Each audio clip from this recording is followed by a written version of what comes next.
d'accord avec nos amis que il y a beaucoup de prophètes qui sont dans le Coran. Il y a aussi beaucoup de prophètes qui sont dans la Bible. David, il est dans le Coran. Salomon, il est dans le Coran. Élie, Élisée, sont tous dans le Coran. Donc, je lui ai dit, nous sommes obligés d'accepter les écrits de la Bible. Vous avez vu. Maintenant, sur le côté de la personnalité de Jésus-Christ, les sujets sur lesquels nous ne sommes pas tout à fait d'accord, et sur ces sujets, nous allons essayer de nous comprendre pour voir en réalité. Pour nous, Jésus-Christ, il est un envoyé de Dieu, c'est un prophète, et n'aime pas n'importe quel prophète. Il fait partie des prophètes élevés au haut rang en islam. Et un musulman qui ne croit pas en Jésus, il n'est pas un musulman. Parce que dans le Coran, il est mentionné là-bas. Dans le Coran, plus de 25 fois. Donc du coup, le musulman a l'obligation de croire en Jésus-Christ. Les amis chrétiens, ils croient en Jésus-Christ. Mais si c'était la même croyance, pourquoi alors musulmans et chrétiens ne s'associent pas ensemble pour faire l'adoration? Alors que vous parlez tous de Jésus. Musulmans parlent de Jésus. Chrétiens parlent de Jésus. Et pourquoi vous ne vous associez pas ensemble? Donc on s'est dit là, il y a sûrement un problème qui est quelque part. Et après analyse, on s'est sûrement dit c'est peut-être le point de vue, la conception qui diffère. C'est-à-dire la façon dont le musulman considère Jésus. Peut-être que ce n'est pas de cette même façon que les chrétiens considèrent Jésus. Donc après des observations et analyses avec nos amis chrétiens, beaucoup nous ont dit eux ils croient en Jésus, mais ils croient en lui en tant que Dieu. Nous musulmans nous disons non. Nous ne croyons pas qu'il soit Dieu, mais nous croyons qu'il soit un envoyé de Dieu, un prophète véritable. Nous croyons qu'il est né. Nous croyons qu'il a fait des miracles. Nous croyons qu'il a ressuscité les morts. Nous croyons qu'il a fait marcher les paralytiques. Nous croyons qu'il a donné l'écoute à des sourds. Nous croyons tout ça. Il est né d'une mère sans père. Tout ça, nous musulmans, nous croyons. Mais ce que nous n'arrivons pas à peut-être comprendre, c'est la question de la divinité de la personne de Jésus-Christ. Donc pour nous, il est prophète. Mais est-ce que vous êtes d'accord avec ce point de vue du côté des musulmans que Jésus-Christ est prophète? Ou bien pour vous, il est Dieu comme nos amis et la majorité des chrétiens le croient? Donc c'est d'abord le premier point de notre échange et c'est en fonction de ça que nous allons quand même peut-être évoluer. Donc c'est un peu ça. Je vous remercie de m'avoir écouté. Nous sommes clairs dans ce que nous venons de dire. Nous, on n'est pas ici pour aller vers la croyance des autres. On n'est pas ici pour aller vers la croyance des autres. Pour dire que ce qu'ils croient là-bas c'est faux. Non, on n'est pas. Je vais vous dire, nous croyons au Dieu Tout-Puissant. Et notre Dieu Tout-Puissant, il a dit, je suis celui qui suis. Celui qui suit, c'est lui. Il avait dit ça à Moïse. Entre-temps, lui-même, il a travaillé. Il a travaillé, il a fait des œuvres, des actions à travers Moïse. Il les a pris de l'esclavage de l'Égypte vers la terre sainte Canaan. Maintenant, c'est un travail qu'il a fait. Dieu a voulu quelque chose de la part des hommes. Étant donné que ceux qu'il a libérés, ceux qu'il a délivrés de la main du puissant Pharaon, ceux-là ont continué toujours à mener une vie qui n'est pas légale à ce que Dieu même voudrait. Donc, leur vie, c'est devenu encore de n'importe quoi. Là, Dieu est obligé de procéder autrement. C'est dans cette option que maintenant Dieu, Jésus qui est venu n'est pas un prophète, c'est un Dieu. Donc, il lit déjà Psaume 7 ou 8. Il y aura Psaume 7 ou 8. En français, Psaume 7, verset 8.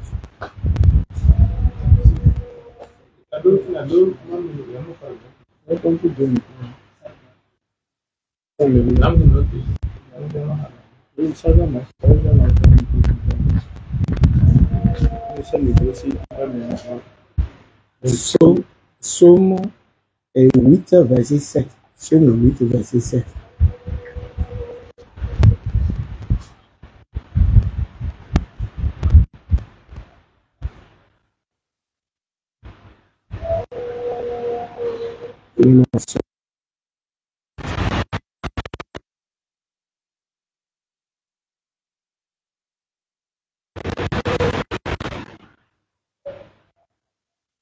Ok. Tu lui as donné la domination sur les œuvres de tes mains.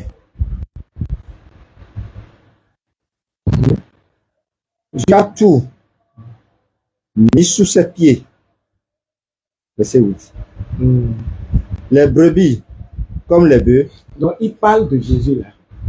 Il parle de Jésus. Et ça là, il nous renvoie dans le Éphésiens 1, verset 21, verset 22. On parle déjà de Jésus. Dieu a mis tout dans ses mains. On a mis tout dans ses pieds.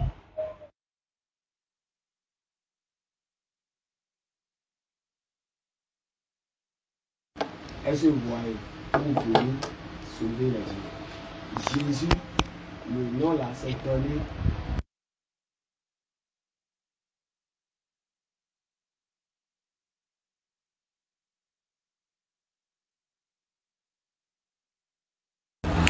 Il a pris la chair. Il est venu au niveau de ça. Par le travail de l'Esprit. Charnellement, c'est la vieille Marie qui a enfanté. Mais c'est un Dieu. Je ne sais pas si je peux dire. C'est un Dieu. Est-ce que vous voyez? Donc c'est un Dieu. C'est pourquoi nous, les chrétiens, on a tellement mis notre croyance en lui. Parce qu'aujourd'hui, il a été dit, Dieu lui a donné toutes les puissances. Pour que, il faut voir.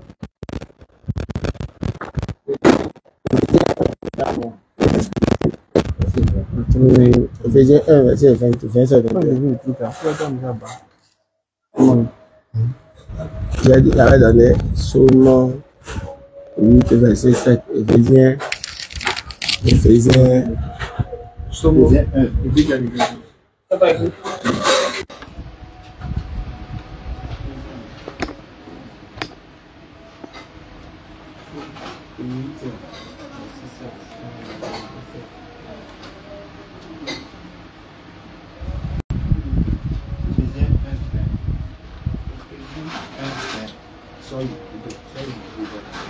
Jusqu'à la fin. Je vais lire l'Éphésiens. Il a déployé en Christ, en le ressuscitant des morts et en le faisant asseoir à sa droite dans les lieux célestes. Donc, c'est Dieu l'a mis à sa droite. Ça veut dire que d'abord, avant que ça ne soit comme ça, il a déjà fait un travail puissant. Il a fait un sacrifice. Il s'est sacrifié pour nous. Est-ce que vous voyez? Et c'est à travers ce sacrifice que on se dit aujourd'hui que nous sommes chrétiens. Ça, vous voyez que je ne voudrais pas aller chez vous, mais je suis obligé de dire certaines choses. Oui, allez-y. Vous avez vu que tous les saints, vous avez votre fête, Tabaski, vous immolez l'agneau. C'est à cause de quelque chose. Mais l'agneau là que vous immolez, c'est Christ aujourd'hui, qui est l'agneau que nous, qui a été immolé à la place de la bête. pour nous les chrétiens. Est-ce que vous voyez? Et aujourd'hui, aucun chrétien évangélique ne veut plus acheter un mouton pour dire qu'il veut aller encore tuer pour faire un sacrifice. Parce que Jésus est devenu le sacrifice lui-même sur la croix. C'est ça, tu vas profiter de donner l'enseignement sur le sacrifice là. Expliquez ça au pasteur quoi. Sacrifice. C'est un sacrifice. Et il l'a fait. Puisqu'il faut que le sang coule pour que le diable soit dégoûté. Parce que le diable a déjà pris l'ampleur de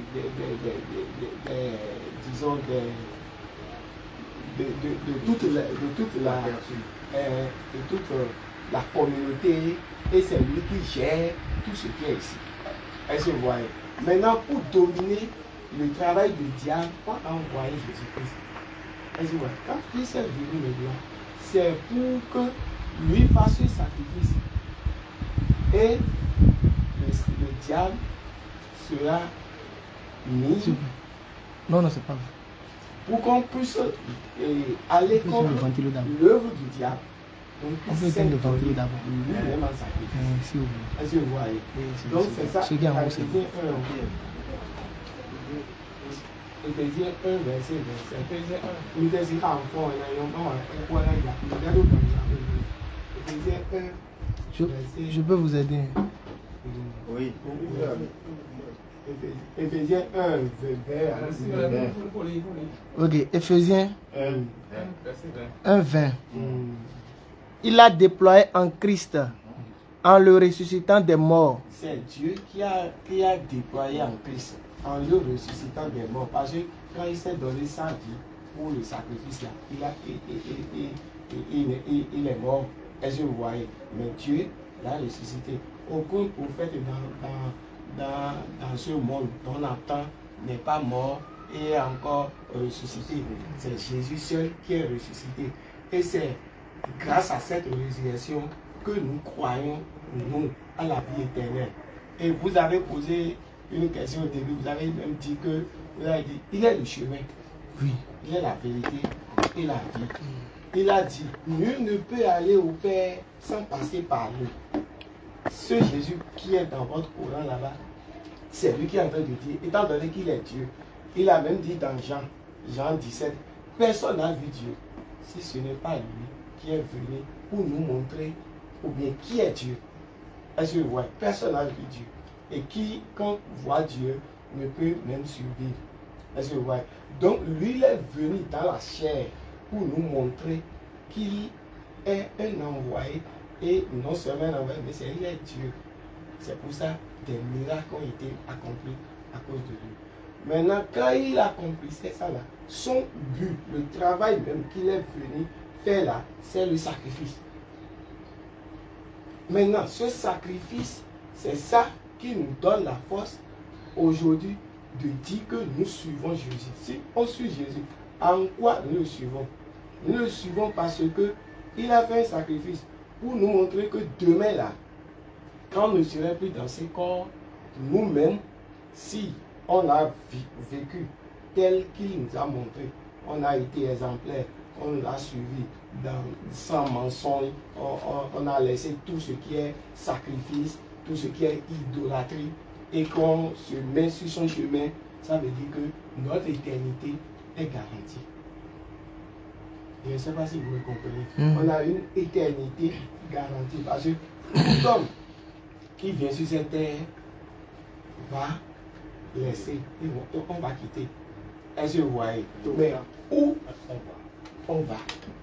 Où on va? Personne ne sait. Chacun dit ce qu'il veut. Mais la Bible dit qu'il y a éternité. Et aujourd'hui, on dit que Jésus est assis à la droite du Père. Et il est là pour que ceux qui ont donné, parce qu'il est venu à dire, et il est venu pour, disons quoi là, pour sauver, gagner des âmes. Gagner des âmes. Des âmes que Satan a déjà pris dans sa vie. Est-ce que vous voyez? Maintenant, pour lui arracher ces âmes-là, il faut aller se prendre sur la croix. Et il a fait. Il a fait. Maintenant, quand on fait le sacrifice, il a fait le sacrifice. Il faut croire au sacrifice. Si vous ne croyez pas au sacrifice, vous n'avez rien à gagner de Jésus. Tu peux appeler 1000 fois le nom là. Tu n'as rien. Il faut croire au sacrifice. C'est pour ça qu'il a dit dans Jean 1, 12. Jean 1, verset 10 à 12. Il a dit que, on a dit, il a été envoyé chez les siens. Il a envoyé chez nous les hommes. Mais d'autres ne l'ont pas reçu. Est-ce que vous voyez? Mais à tous ceux qui l'ont reçu, il les a donné le pouvoir d'être enfants de Dieu. Et là, nous-mêmes, on se pose la question, on n'était pas enfants de Dieu, on était des créatures. Être enfant de Dieu, ça c'est autre chose. C'est un don que Dieu donne. Et à travers l'amour ou la foi qu'on a en Christ. Est-ce que vous voyez? Donc, c'est comme ça ce qu'on est en train d'expliquer. Et ce qu'il est en train de dire, on a dit que il faut continuer la lecture. Dans Éphésiens, là, il a déployé en Christ en le ressuscitant des morts, en le faisant asseoir à sa droite dans les lieux célestes, au-dessus de toute domination. Au-dessus de toute domination, de tout esprit, de tout... de toute autorité. De toute autorité. De toute puissance. Quand on dit autorité, puissance, tout ça là, c'est les noms que les gens donnent aujourd'hui à leur divinité. Est-ce que vous voyez? Chacun a sa divinité, il dit un nom suprême, un nom suprême. Et là, le monde adore. Est-ce que vous voyez? Nous tous, nous adorons, et chacun à sa manière. Mais Christ est au-dessus de toutes ces divinités. Hein? Oui, ok. Oui, de toute dignité et de tout nom qui se peut nommer. Non seulement. Et de tout nom qui peut se nommer. C'est ça, non? Qui se peut nommer. Qui se peut nommer. De tout nom qu'on peut dire. Non seulement dans le siècle présent, mais encore pour le siècle à venir. Donc, il est au-dessus de tout. Ce n'est pas nous qui avons écrit ça. C'est l'inspiration de Dieu même qui a dit ça. Donc, Christ n'est pas n'importe qui. Est-ce que vous voyez? C'est ça notre foi. Il est au-dessus de tout nom. Dans Actes 4, 12, on dit c'est le seul nom qui peut sauver. C'est le seul nom que Dieu a donné à travers tout le monde entier là. C'est le seul nom que les gens peuvent être sauvés. Est-ce que vous voyez? Donc si c'est ça, les chrétiens, le chrétien qui connaît ça, qui met sa foi sur ça, défend ça et suit ça, il est sur son chemin de chrétienté et il va vers les divergences par rapport. Parce que d'autres disent qu'il n'est pas Dieu et il n'est pas mort, qu'il n'est pas ressuscité. C'est ça que je dis, je ne veux pas rentrer dans les débats des autres. Mais Jésus n'est pas seulement un prophète. Les gens peuvent l'appeler prophète. Nous ne refusons pas. Mais il est Dieu. Et pour montrer comment il est Dieu, c'est dans, bon, je ne sais pas si vous avez lu ça, Matthieu 1, non, 24, comment il a été, il est né. Matthieu chapitre 1, verset 24. Il faut commencer par... Joseph s'étant réveillé fit ce que l'ange du Seigneur lui avait ordonné et il prit sa femme avec lui. L'ange du Seigneur lui avait donné. Mais il ne la connut point jusqu'à ce qu'elle eût enfanté un fils auquel il donna le nom de Jésus. Ouais. Ça veut dire que Dieu a choisi la Vierge Marie pour son incarnation. Est-ce que vous voyez? Maintenant, la fille a déjà un ami, mais ils ne se sont pas connus.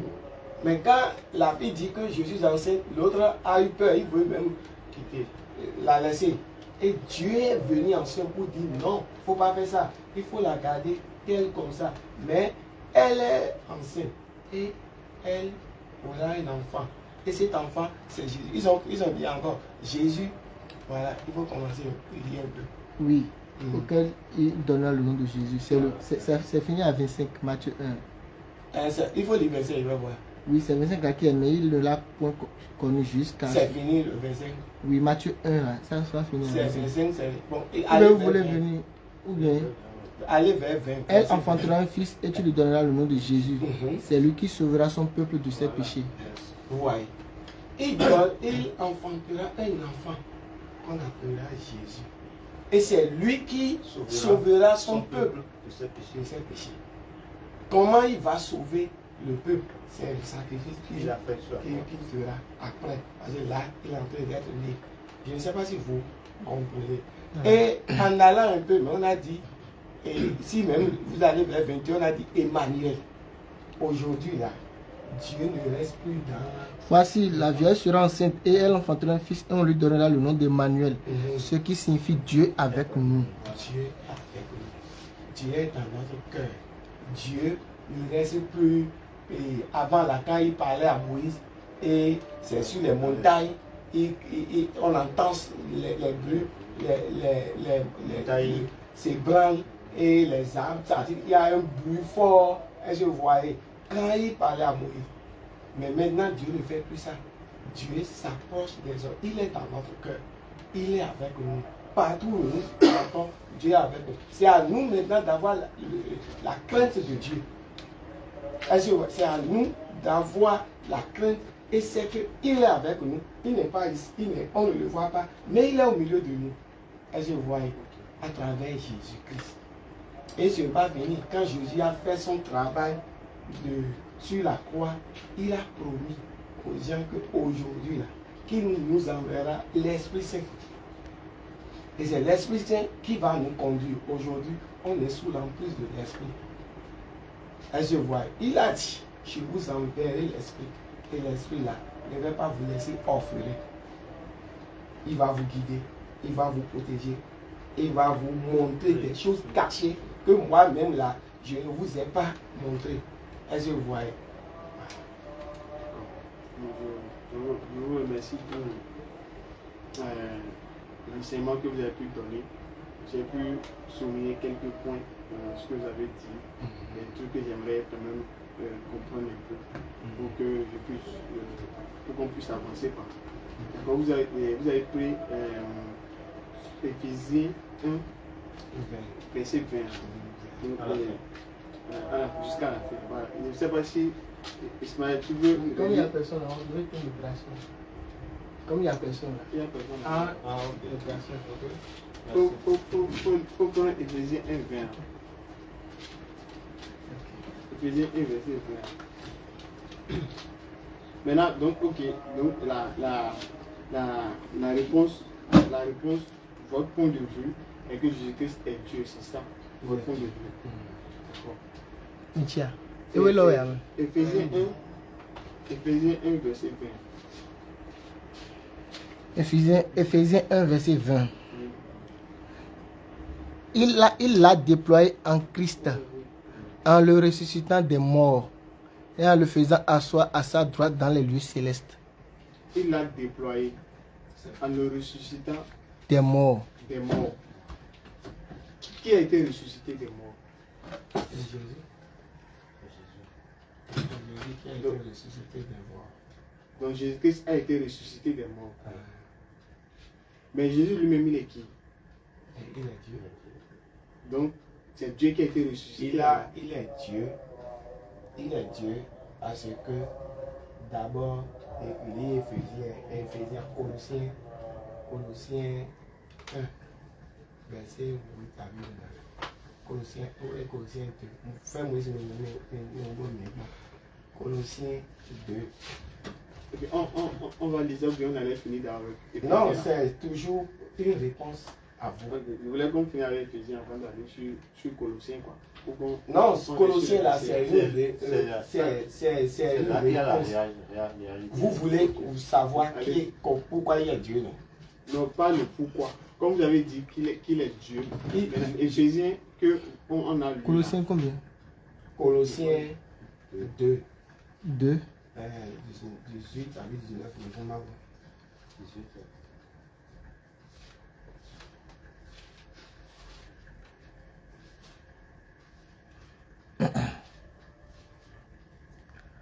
Colossiens 2, 18.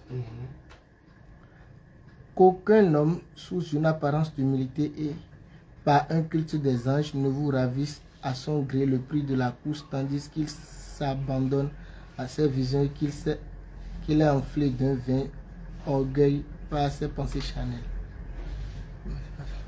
C'est ça? 2, 18 le miranier. Oh, oui, 18. 18. Mesdames et maman, bon. 2, 19, maman. Il est l'image de Dieu invisible, le premier-né de toute la... C'est 1,15. C'est 19. Non, 1,15. Colossiens 1,15. Colossiens 1,15. 1,15. C'est déjà bon, mais ce que 15, il faut relire. Il est l'image du Dieu invisible. Il est l'image. Ça dit beaucoup de versets l'ont attesté. Il est l'image de Dieu invisible. On ne voit pas Dieu. Mais lui, au moins, il est venu sur cette terre et il dit, personne n'a vu Dieu. Qui me voit a vu Dieu. Donc, il est Dieu. Est-ce que vous voyez? D'abord, dans Jean 3, 17, il y a le Père. Et j'ai fini le travail que tu m'as envoyé faire sur cette terre.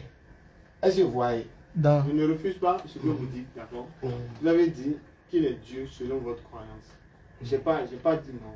Mais jusque le verset que vous avez donné, je voulais juste comprendre juste un peu le verset. D'accord? Éphésiens 1, verset 21. On dit que Jésus-Christ est ressuscité là. On est d'accord? Donc si pour vous, il est Dieu, est-ce que je dois comprendre que c'est Dieu qui est ressuscité, c'est ça? Vous allez comprendre que c'est Dieu qui est ressuscité. Oui, parce que vous avez dit que pour vous, Jésus-Christ est Dieu. D'accord? Dans le verset, ils ont dit Jésus-Christ est ressuscité. N'est-ce pas? Éphésiens 1, verset 21, que vous avez donné là. Puis on dit Jésus-Christ, il a Dieu l'a fait ressusciter. Dieu l'a fait ressusciter. C'est Dieu qui l'a fait ressusciter. Donc celui qui a été ressuscité là, c'est Jésus. C'est Jésus. Qui est Dieu. D'accord? Donc Dieu est ressuscité alors. Oui, Dieu est ressuscité. Ok. Donc je lui ai dit, Dieu est déjà mort et Dieu est ressuscité. Donc je lui ai dit, Dieu peut mourir alors. Ou le Dieu qui est mort n'est pas le Dieu qu'on le invisible. Il faut comprendre les choses. Attends, le Dieu qui est mort, c'est le Dieu qui a pris la chair, qui est venu sur cette... qui a pris la chair là.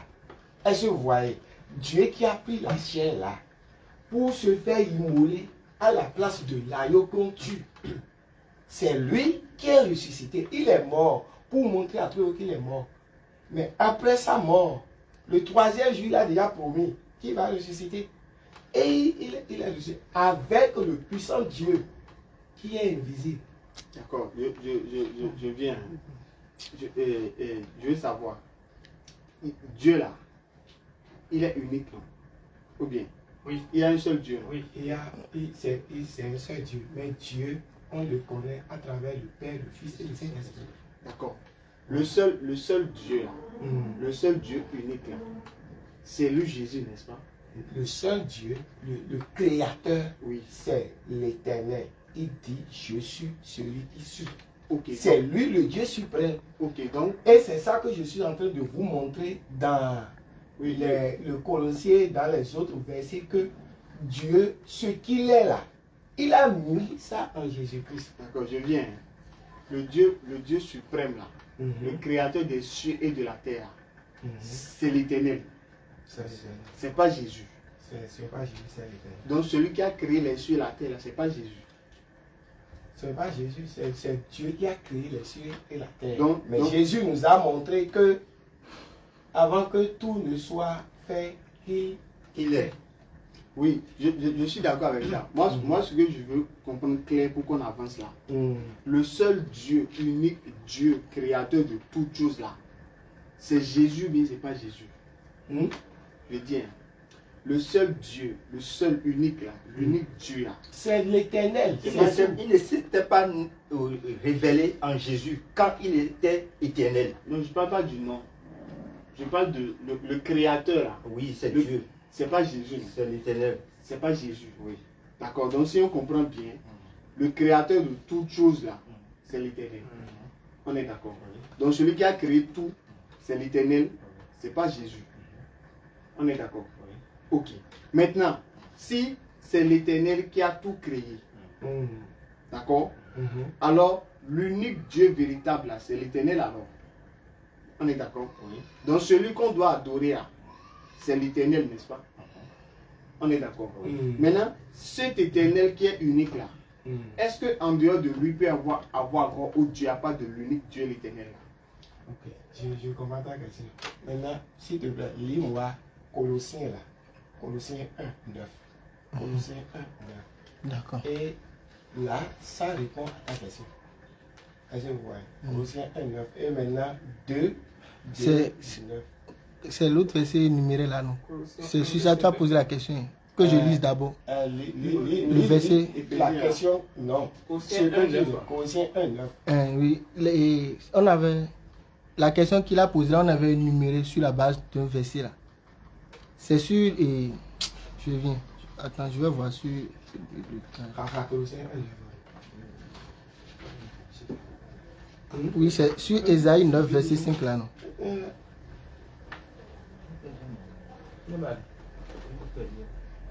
C'est pas ça.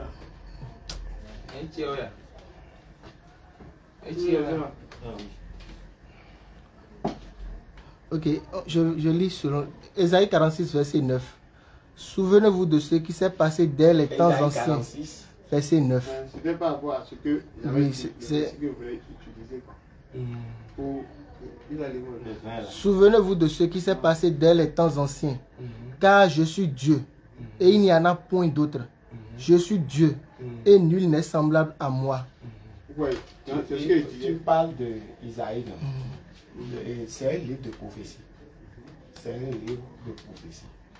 Maintenant, Dieu, là, est en train de dire au peuple d'Israël et de Juda, d'entre-temps, de se conformer à ces statuts que d'aller vers les faux dieux.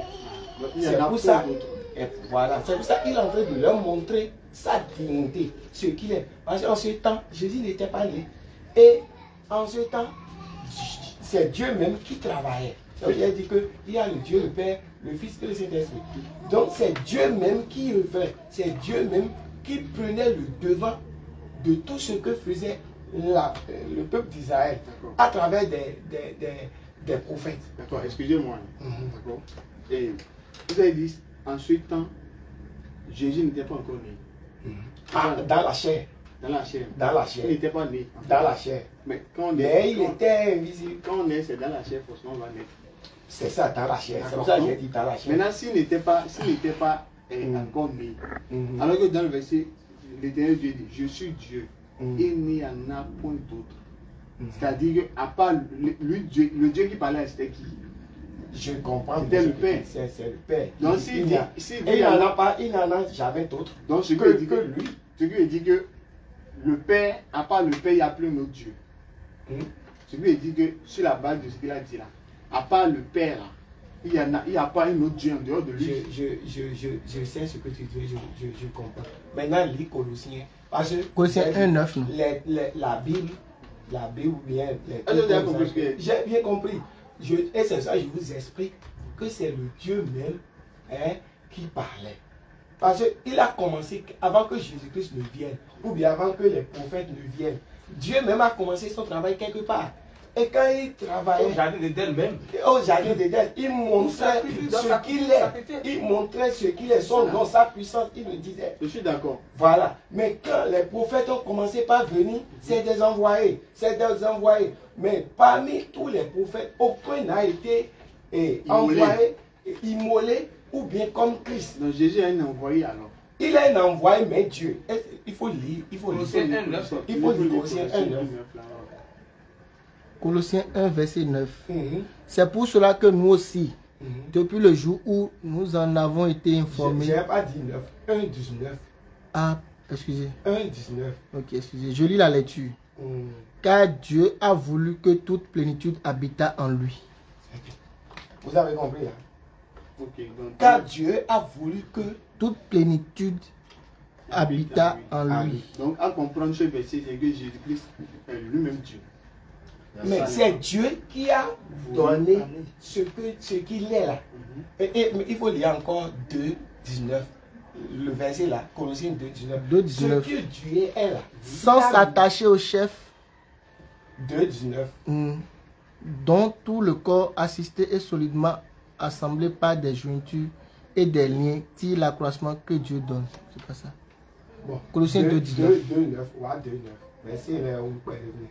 2, 9. 2, 9. Car en lui habite corporellement toute la plénitude de la divinité. C'est ça. D'accord, donc. Car en lui habite Corporellement corporellement toute la plénitude de la divinité. Donc c'est lui, c'est lui.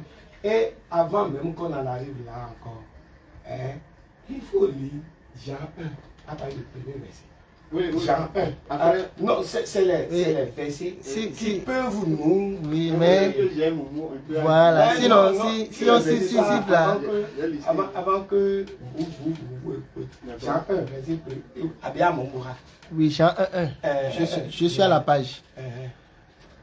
Au commencement était la parole. Et la parole était avec Dieu. Et la parole était Dieu.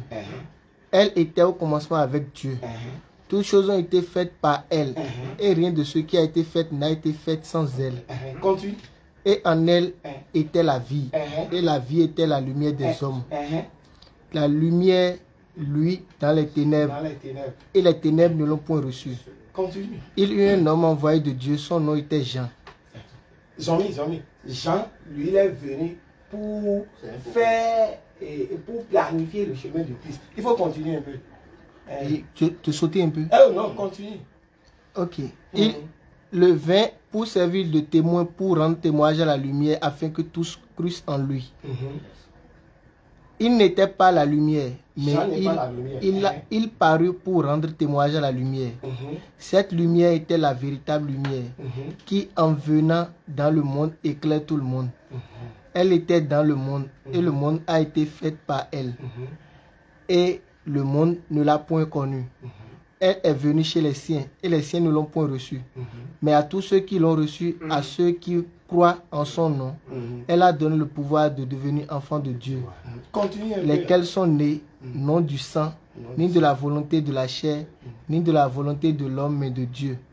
Et la parole a été faite chair, et elle habita parmi nous. La parole qui est Dieu là. Dieu qui a dit, j'ai créé les cieux, j'ai fait la lumière, j'ai fait ci, j'ai fait le jour, j'ai fait la mer, j'ai fait le... C'est lui qui est venu en chair. Et c'est ça qu'on est en train de dire. Et la parole a été faite chair. Je continue. Et je veux 18 comme ça là. Ils ont dit quelque chose. 18. Personne n'a jamais vu Dieu. Personne n'a jamais vu Dieu. Vous avez vu? Le Fils unique qui est dans le sein du Père est celui qui l'a fait connaître. C'est ça qui... Tout ce que tu l'a fait connaître. Il faut relire ça là à la maison. Vous n'allez pas voir Il l'a fait connaître. Jean 1, jusque même à 18 là. Il faut lire jusqu'à 18. Maintenant, tous les autres versets, ce ne sont que des versets supplémentaires. Des versets accompagnateurs. Et dans tout ce qu'on a dit, avant que vous n'arriviez dans les évangiles, tout ce qui a été dit jusqu'à Malachie et les prophètes, c'est les prophètes, c'est les œuvres même que Dieu a fait. Mais il n'a pas eu satisfaction. Pour avoir satisfaction, il faut que quelqu'un, dans Hébreu 3, Hébreu 1, faut d'abord, pour modérer un peu, il faut qu'il... Il y a soulevé des points. Il y a beaucoup de points, je ne vais pas revenir sur les points. D'accord. Moi, je voulais juste voir votre point de vue, connaître votre point de vue sur la question de la personne de Jésus-Christ, avant peut-être d'essayer de poser peut-être certains versets que j'aurais eu à lire. Quoi. Donc, après votre développement, j'ai compris que vous êtes d'accord, vous croyez que Jésus-Christ soit Dieu. D'accord. Ce que je demande, Jésus-Christ, il est Dieu là. Est-ce qu'il était Dieu dans le ventre de Marie ou bien il n'était pas Dieu dans le ventre de Marie? Ok, ça c'est une question que vous avez le poser. Mais que c'est le Saint-Esprit même qui peut vous répondre ça. Que c'est le Saint-Esprit qui peut vous donner la satisfaction ou bien la compréhension de ça. Mais en tant qu'homme, nous on ne peut, la souveraineté de Dieu, nous on ne peut pas aller dire contre la souveraineté de Dieu. Je ne sais pas si vous comprenez. Dieu est souverain. Il peut te dire que toi là, ton âme, je prends ça ce soir.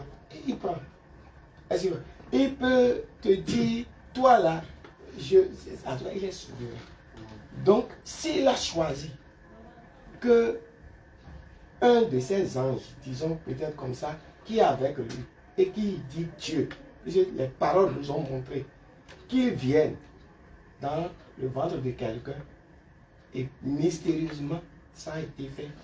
Nous, on ne peut pas dire c'est dans le ventre là qu'il est devenu Dieu ou pas. Ce que nous on sait, ils nous ont révélé que un fils naîtra et que ce fils là, il va sauver le monde entier.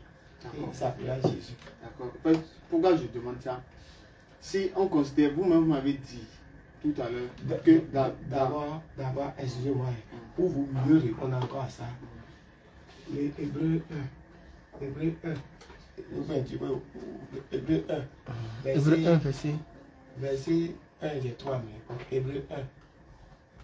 Hébreux 1. Verset 1, j'ai 3 minutes.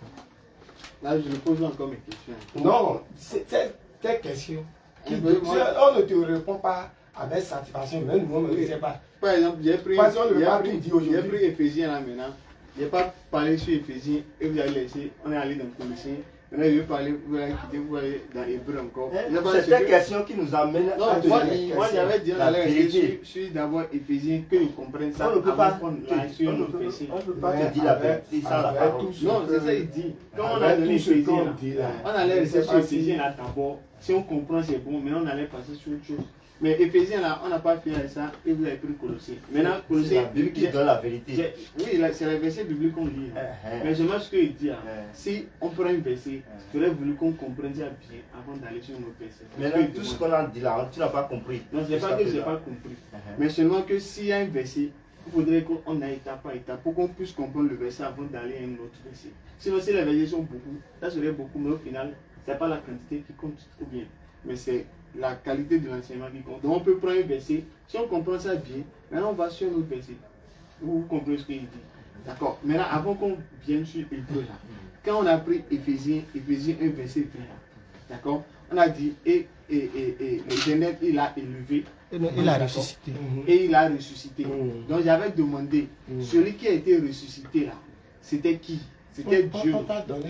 Il a répondu, il a dit c'est Dieu qui était mort et ressuscité. D'accord. Maintenant, Dieu, qui a ressuscité Dieu qui est mort là? Le Dieu qui est ressuscité, il a plus de pouvoir. Non, j'ai dit. J'ai dit, il a le pouvoir, il est souverain. Non, je ne parle pas de celui qui est mort là. J'ai dit, Dieu Jésus-Christ est mort. Maintenant, qui a ressuscité Dieu là? Et je dis que c'est ça, il faut comprendre. C'est mystérieusement ce qui s'est passé. Qui a fait ça? Il a versé un sang. Le sang là, c'est un sacrifice. Qui? Jésus a versé son sang. D'abord, quand tu lis les choses, les versets là, il faut bien te tempérer. Il ne faut pas dire qu'on va. Non. Si on ne va pas, moi je ne vais pas te dire la réalité de ce. Non, je veux juste qu'on va rester. Donc, il a ressuscité. C'est un peu de l'Éternel même, du Seigneur Jésus, de Dieu Tout-Puissant. Personne ne peut imaginer. Et que personne ne peut imaginer. S'il est mort et il est ressuscité, d'abord, vous croyez à sa résurrection? Non. Vous croyez qu'il est ressuscité. Voilà. Bon, selon nous, notre croyance, ce n'est pas votre croyance. Oui, il va venir, il va mourir et il sera ressuscité. Encore. Il va venir. Oui, pour nous, on croit qu'il va revenir. Il est déjà arrivé. Oui. Il est mort. Bon, pour nous, il est ressuscité. Et il reviendra. Il reviendra. Oui, on croit en ça. On croit qu'il va revenir. Donc, c'est déjà, vous croyez à ça. comprenez que un mystère, ça peut être fait par le Tout-Puissant. Oui, je n'ai pas refusé. Mais si je dis juste, en fait, j'attends juste que vous me validez ce que je comprends. Si je comprends bien, si je comprends bien. Cette question que tu dis là, moi, en tant que personne sainte, je ne peux pas te valider ça là, sans que l'esprit ne m'atteste pas. Si l'esprit dit et que tu n'as pas compris, il faut mettre ça dans la prière. Il faut prier pour que Dieu te révèle encore. Ça, je ne comprends pas. Non, parce que je l'ai dit. Tu poses une question, tu continues que moi, je ne suis pas incapable de te répondre, c'est ça? Vous êtes capable? Non. La question que tu dis que Jésus, il est Dieu. Il a été ressuscité par qui? C'est ça le demande. Et je te dis ça là, c'est une révélation divine que Dieu va vous faire. Non mais moi je n'ai pas le Saint-Esprit. Et moi j'ai dit que... Je n'ai pas avoir le Saint-Esprit pour que Dieu puisse... Et moi je t'ai déjà dit que il a été ressuscité par le Dieu Tout-Puissant. Comme vous avez dit